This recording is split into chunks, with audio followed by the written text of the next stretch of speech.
Assalamualaikum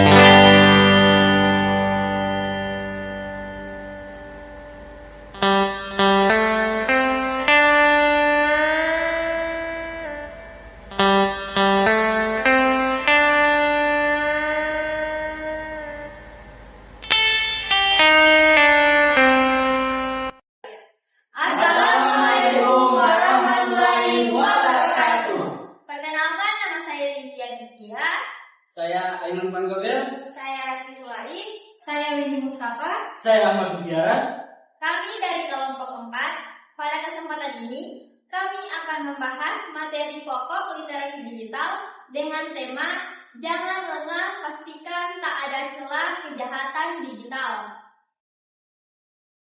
Era digital seperti sekarang, hampir seluruh aktivitas kita terhubung dengan internet, mulai dari komunikasi, belajar, hingga transaksi keuangan. Namun, di balik kemudahan tersebut, terdapat berbagai ancaman kejahatan digital yang seringkali muncul karena kelengahan kita sendiri.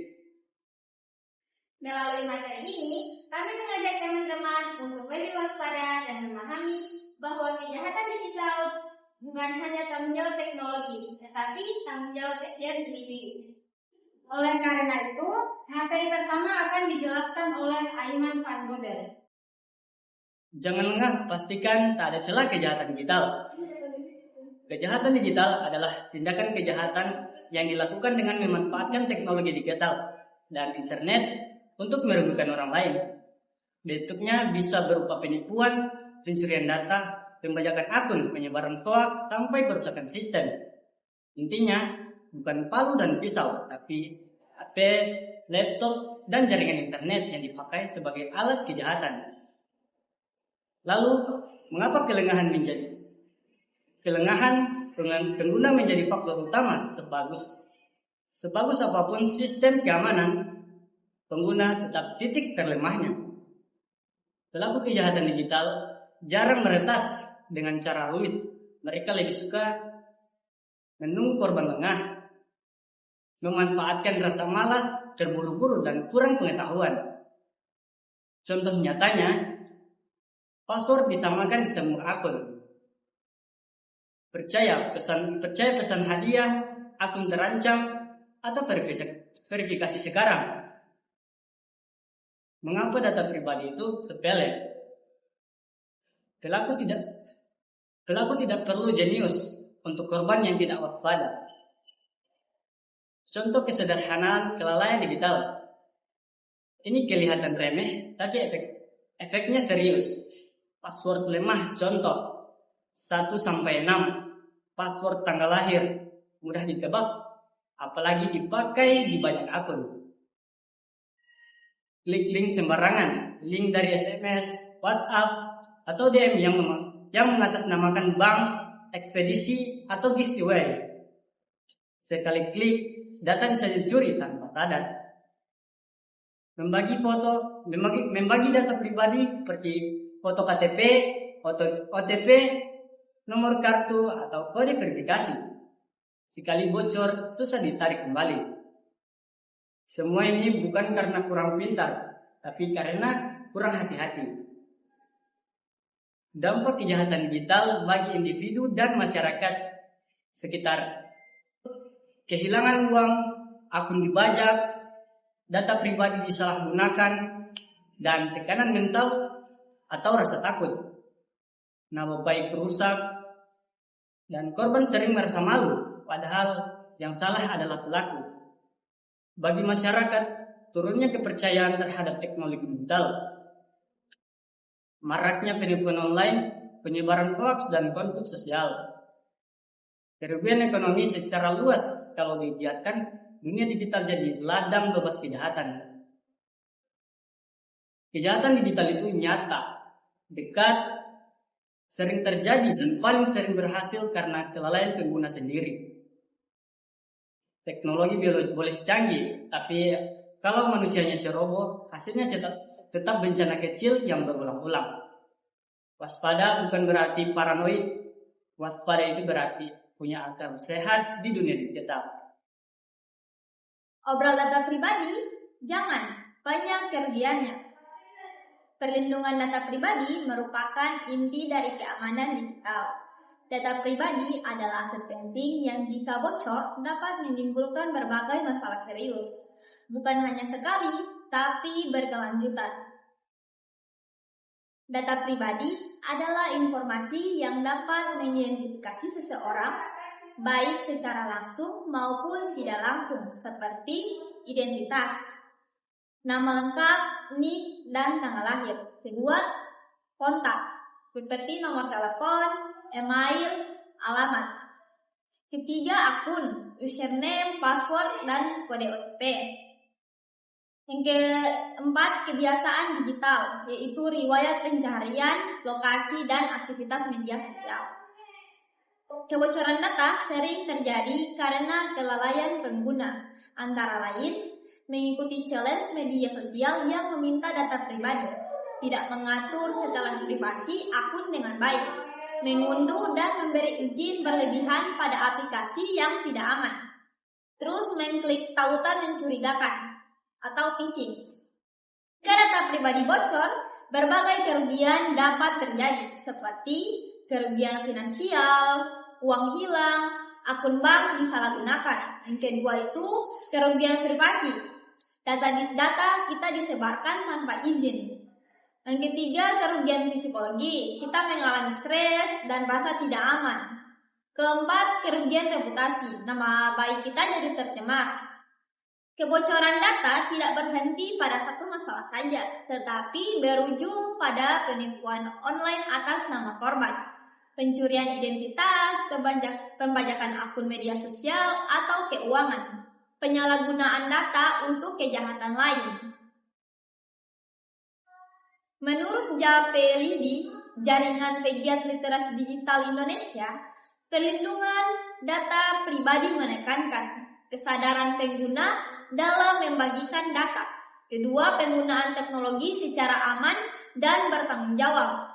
Yang ketiga, pentingnya literasi digital agar masyarakat paham risiko digital.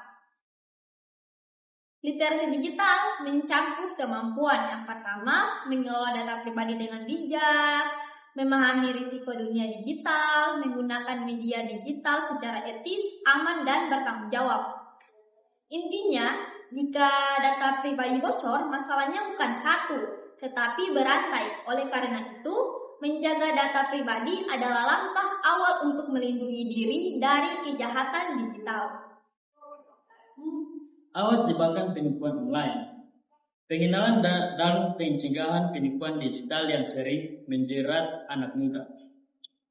Penipuan online merupakan bentuk kejahatan digital yang semakin marak terjadi seiring meningkatnya aktivitas masyarakat, khususnya anak muda. Di ruang digital, penipuan ini dilakukan dengan cara menipu dan memanipulasi korban agar memberikan uang, data pribadi, atau akses akun melalui berbagai platform online.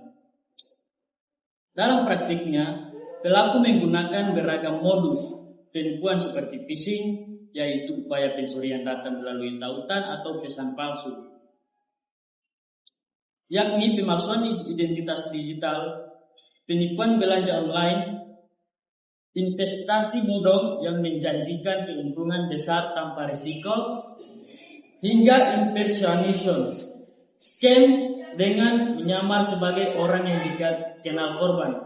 Semua modus tersebut dirancang agar tampak meyakinkan dan sulit dibedakan dari layanan resmi. Pelaku penipuan umumnya bekerja dengan pola yang terencana, dimulai dari mencari target, membangun kepercayaan, menciptakan rasa urgensi, lalu memanfaatkan emosi korban seperti takut, panik, atau tergiur keuntungan cepat.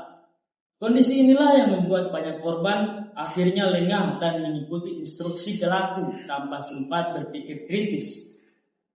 Korban penipuan online bukan karena bodoh, melainkan karena kurangnya literasi digital serta kuatnya manipulasi psikologis yang dilakukan pelaku. Tekanan emosi, kurangnya verifikasi, dan minimnya pemahaman terhadap modus penipuan menjadi faktor utama korban mudah tertipu. Oleh karena itu, sebelum melakukan transaksi digital, setiap pengguna perlu menerapkan langkah-langkah keamanan seperti memeriksa identitas pihak terkait, tidak sembarangan mengklik, menjaga kerahasiaan data pribadi, serta menggunakan platform resmi. Upaya ini sejalan dengan konsep literasi digital yang ditemukan Jepelidi, yang menekankan pentingnya kecakapan, keamanan, budaya, dan etika digital dalam beraktivitas di dunia maya. Dengan meningkatnya literasi digital dan sikap waspada, diharapkan masyarakat, khususnya generasi muda, mampu melindungi diri dari berbagai jebakan penipuan online dan menjadi pengguna digital yang cerdas, kritis, dan bertanggung jawab. Kapal api, kini dengan kemasan baru, kualitas tetap, dan lebih harum. Kapal api, jelas lebih Tidak usah takut, ini resep jitu anti kena pemajakan. Pemajakan akun merupakan tindakan pengambil alihan akun digital seseorang tanpa izin, baik akun media sosial, email, maupun layanan digital lainnya. Tujuan pemajakan biasanya untuk mencuri data pribadi, melakukan penipuan, atau menyalahgunakan identitas pemilik akun. Di era digital saat ini, pemajakan akun menjadi ancaman serius karena hampir seluruh aktivitas masyarakat terhubung dengan akun digital. Teknik yang digunakan pelaku pembajakan umumnya memanfaatkan kelengahan pengguna. Phishing dilakukan dengan mengirim pesan atau tautan palsu yang menyerupai pihak resmi agar korban memasukkan data akun. Malware bekerja dengan menyusup ke perangkat melalui aplikasi atau file berbahaya untuk mencuri informasi penting. Sementara itu, social engineering memanfaatkan manipulasi psikologis seperti berpura-pura menjadi admin atau teman dekat, sehingga korban tanpa sadar memberikan password atau kode OTP. Banyak kasus pembajakan terjadi akibat kesalahan pengguna sendiri, penggunaan kata sandi yang lemah dan sama untuk banyak akun, kebiasaan mengklik tautan sembarangan, serta kurangnya kewaspadaan dalam menjaga data pribadi menjadi celah utama. Selain itu, pengguna sering mengabaikan pengaturan keamanan dan privasi akun, sehingga informasi pribadi mudah diakses oleh pihak yang tidak bertanggung jawab. Upaya melindungi akun digital dapat dilakukan dengan langkah sederhana namun efektif, seperti menggunakan password yang kuat dan berbeda untuk setiap akun, mengaktifkan fitur keamanan tambahan berupa two factor authentication 2FA, serta mengatur privasi akun agar data pribadi tidak mudah dilihat orang lain. Penggunaan juga perlu berhati-hati dalam menerima pesan, mengunduh aplikasi, dan menggunakan jaringan internet yang aman. Apabila akun sudah terlanjur diretes, langkah darurat harus segera dilakukan, antara lain mengganti password, mengamankan email yang terhubung, mengaktifkan 2FA, dan melaporkan kejadian tersebut kepada pihak platform. Penting pula memberitahu kontak agar tidak tertipu oleh akun yang telah dibajak. Hal ini sejalan dengan prinsip literasi digital Jepelidi Indonesia yang menekankan pentingnya kesadaran, kecakapan, dan tanggung jawab dalam menggunakan teknologi digital. Intinya, akun diretas bukan karena hacker terlalu hebat, melainkan karena keamanan pengguna yang masih lemah dan perlu terus ditingkatkan. Siapa takut, aman, dan tangguh bermedia digital pasti bisa. Materi ini menekankan pentingnya membangun sikap dan kemampuan bermedia digital yang aman secara berkelanjutan. Di era digital, internet membawa banyak manfaat sekaligus resiko, sehingga pengguna perlu dibekali pemahaman dan kebiasaan yang tepat agar tetap aman dan bijak. Secara garis besar, ketangguhan di era digital berarti kemampuan individu untuk menghadapi berbagai risiko di dunia digital seperti hoax, penipuan, dan penyalahgunaan data dengan sikap tenang, kritis, dan tidak mudah terprovokasi. Ketangguhan ini membuat pengguna tidak takut menggunakan internet, tetapi mampu mengelola resikonya. Literasi keamanan digital harus diterapkan sebagai kebiasaan sehari-hari. Misalnya, menjaga data pribadi, berhati-hati saat membagikan informasi, dan menggunakan pengamanan akun. Kebiasaan ini menjadi perlindungan dasar dalam aktivitas digital. Setiap individu juga memiliki peran dalam melindungi diri dan orang lain dengan tidak menyebarkan konten negatif, hoax, atau ujaran kebencian, serta saling mengingatkan tentang bahaya digital. Hal ini menciptakan lingkungan digital yang lebih aman. Selain itu, pengguna digital dituntut untuk sadar risiko dan tanggung jawab. Artinya, memahami bahwa tindakan di ruang digital memiliki dampak dan konsekuensi. Menurut Jacques, literasi digital mencakup kemampuan menggunakan teknologi secara aman, etis, dan bertanggung jawab dengan keamanan digital sebagai salah satu unsur penting. Intinya, tujuan akhir dari materi ini bukan menumbuhkan rasa takut terhadap internet, melainkan membentuk pengguna yang cerdas, berani, dan bertanggung jawab. Tangguh karena memahami risiko serta menghadapinya. Demikian jawaban materi dari kelompok 4 mengenai pentingnya kewaspadaan dalam menghadapi kejahatan digital. Kami berharap materi ini dapat menambah pemahaman dan kesadaran kita semua untuk lebih bijak serta berhati-hati dalam menjaga data pribadi di dunia digital. Terima kasih atas perhatiannya. Apabila terdapat kekurangan, kami mohon maaf. Wassalamualaikum warahmatullahi wabarakatuh.